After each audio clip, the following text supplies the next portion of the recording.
তো ড্রোন প্রথমে আমি যেটি করেছি, যেহেতু আমার কন্ট্রোলিং ঠিক নেই, সেজন্য আমি ঘরের ভিতরে ড্রোনটি উড়ানোর চেষ্টা করেছি।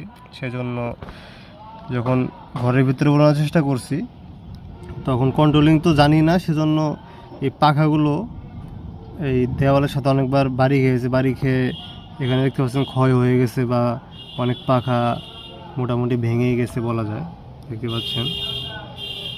তারপর শুধু পাখা বাড়ি খেয়েছে এরকম না, ড্রোনটি উপর থেকে নিচে পড়ে গিয়েছে। নিচে পড়ে এখানে এই এই জিনিসটা ভেঙে গিয়েছিলো, পরে সুপার গ্লু দিয়ে আমি ঠিক করলাম আর কি। যাই হোক, তো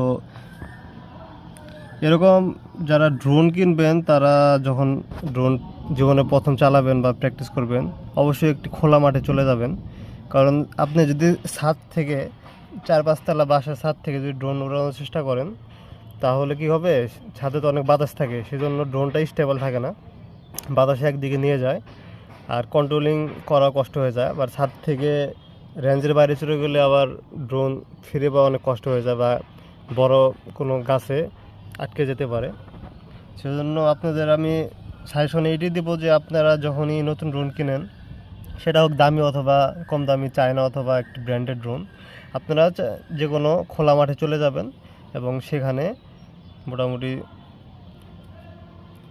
10-15 মিনিট চেষ্টা করলে মোটামুটি ড্রোনের বেসিক কন্ট্রোলগুলো ধরে ফেলতে পারবেন। তারপর আস্তে আস্তে প্র্যাকটিস করতে করতে আপনাদের হাত ক্লিয়ার হবে। যাই হোক, তো খোলা মাঠে কি কোনো বাতাস থাকে না, ড্রোন একদমই স্টেবল থাকে।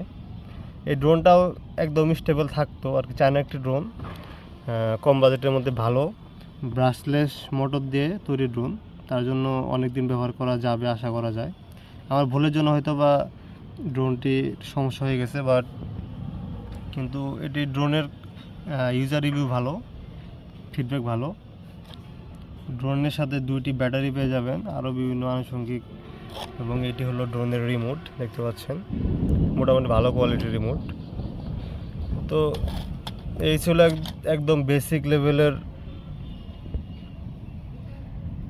ইনস্ট্রাকশন। কারণ একটা জিনিস যখন নিজে ব্যবহার না করবেন বা কেউ যদি নিজে ব্যবহার না করে, তাহলে সেটির প্রবলেম সম্পর্কে রিয়েল অভিজ্ঞতা ব্যক্ত করতে পারে না বা বই পড়ে এসব হয় না।